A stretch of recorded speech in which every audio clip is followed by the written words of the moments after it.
commence. Déclaration conjointe des caravanes africaines pour la justice climatique. Nous, mouvement des communautés affectées par la crise climatique, organisation de la jeunesse, de la société civile et activistes de longue date, appelons à la justice climatique. La climatique constitue une menace importante pour l'ensemble de la planète,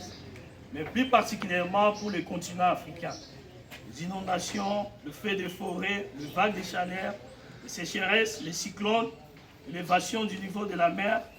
les changements climatiques causent des dommages irréversibles aux populations africaines, où des villages ont été détruits et leurs habitants contraints de se déplacer, où ces communautés sont confrontées à la famine ou touchées par des maladies à transmission vectorielle ou hydrique, où des jeunes filles se voient privées de leur éducation, où elles doivent s'occuper d'autres personnes à la suite des catastrophes climatiques. Reconnaissant l'inégalité des responsabilités historiques entre les nations et parties dans la hausse des températures mondiales, un objectif de mobilisation conjointe de 100 milliards de dollars par an d'ici 2020 a été convenu dans le cadre de l'accord de Copenhague de 2019 lors de la 15e conférence des parties COP 15 à la Convention cadre des Nations Unies sur le changement climatique. L'incapacité à atteindre l'objectif de 100 milliards et l'utilisation douteuse de normes comptables généreuses et intéressées par les pays développés ont sapé la confiance dans les négociations sur le climat et ont de graves conséquences sur le déblocage de l'ambition climatique dans le pays d'ici. En 2022, 13 de 20 FCA africains étaient en l'étude présentant en situation en surendettement. Période 2023-2019, 55% du financement accordé aux États fragiles et touchés par les conflits en Afrique l'ont été sous forme de prêts et d'autres formes de financement de la dette, ce qui ne fera qu'aggraver l'endettement des États fragiles. Le Nigeria a reçu la plus grande part de financement climatique générateur de 95%, suivi par le Cameroun 87%, le Burkina Faso 57%.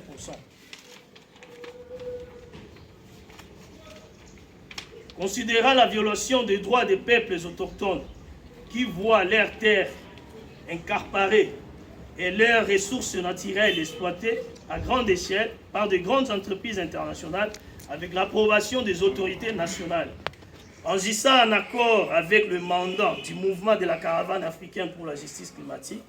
pour faire remonter les appels des communautés impactées concernant leurs besoins en matière d'adaptation et de résilience climatique, leur fonctionnement et leurs solutions envisagées dans les secteurs de l'agriculture, de l'eau et de l'énergie. Nous déclarons par la présente que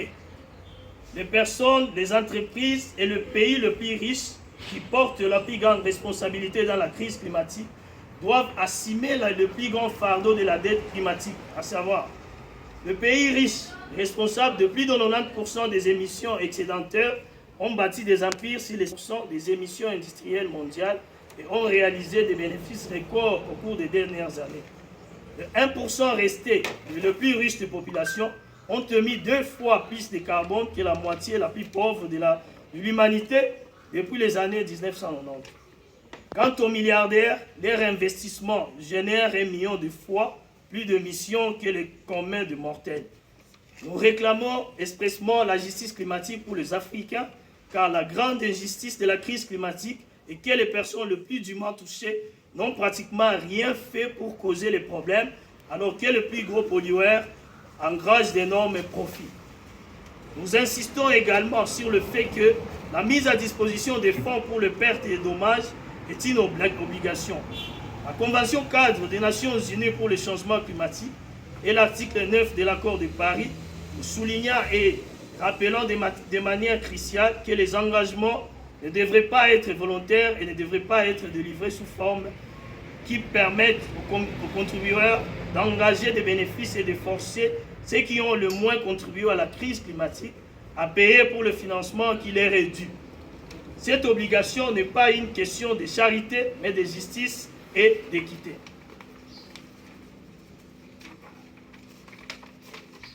Alors donc, les parties prenantes, étatiques et non étatiques, à élaborer une stratégie globale de mobilisation des ressources qui définisse clairement l'ampleur des besoins à milliards de dollars,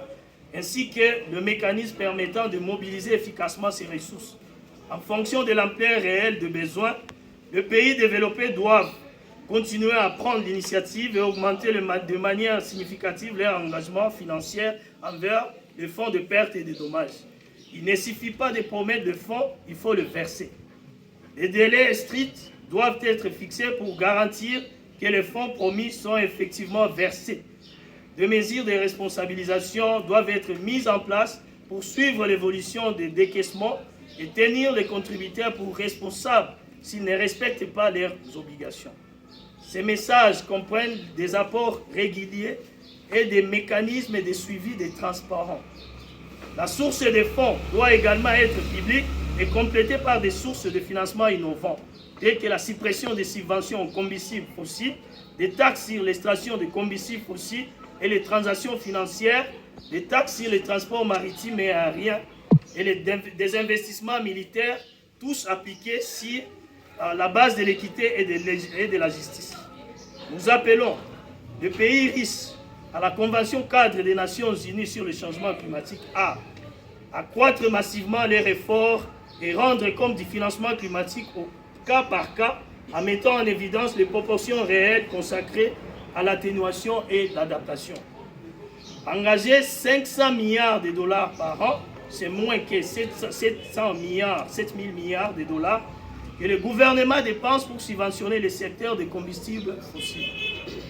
qui sont nécessaires pour inverser le coût de la crise climatique et régler la dette climatique due aux pays les plus durement touchés.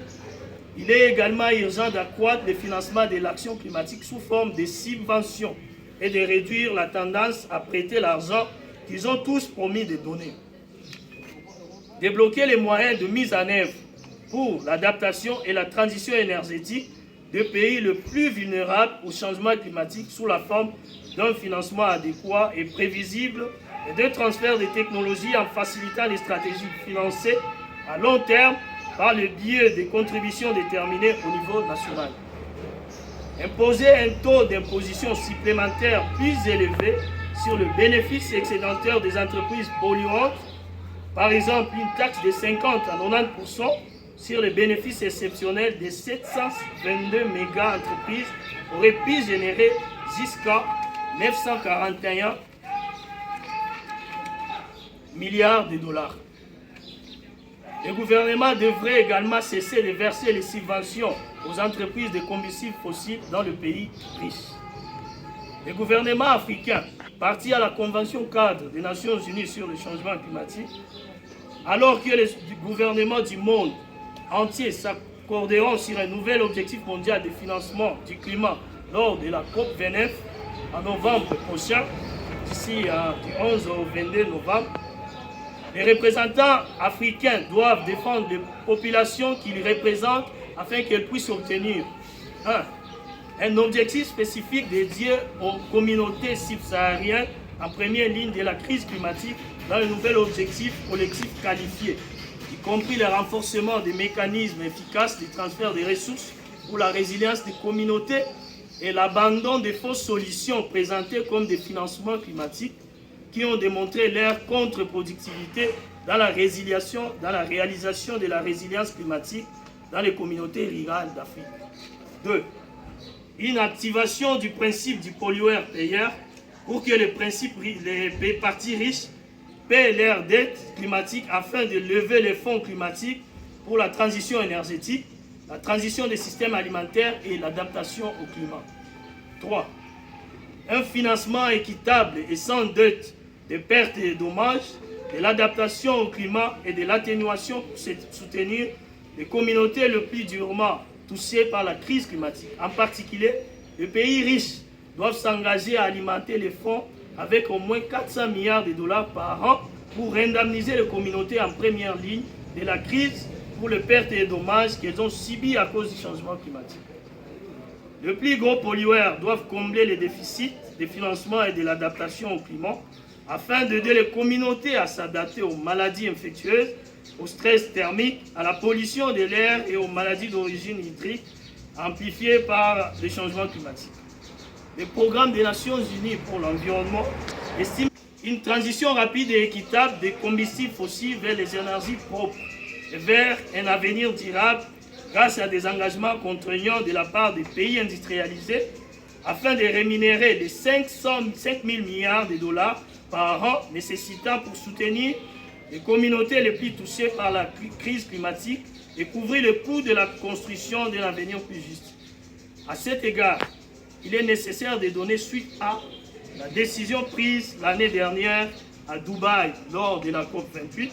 de tripler la capacité des énergies renouvelables et de doubler l'efficacité énergétique mondiale d'ici 2030. Les gouvernements africains étant également responsables de la mise en œuvre de leurs actions nationales en faveur du climat, ils sont appelés à respecter les engagements et les accords de COP précédentes concernant l'élimination progressive des combustibles fossiles, la mise en œuvre de contributions détaillées sur le plan national et des plans d'adaptation nationaux. 2. Rehausser l'ambition de leurs contributions détaillées nationales actualisées prévues pour 2025 afin de répondre aux besoins des communautés affectées par les crises en matière d'adaptation et de résilience des systèmes alimentaires dont l'agriculture, l'eau, dans l'énergie, les transports et les secteurs. 3. Adopter les cadres d'investissement, d'exploitation des ressources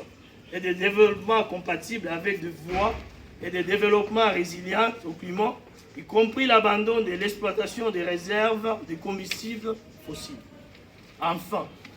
cette déclaration appelle à une participation active et significative des personnes les plus touchées par les changements climatiques, y compris le peuple autochtone et les populations déplacées à l'intérieur de leur pays en raison du changement climatique.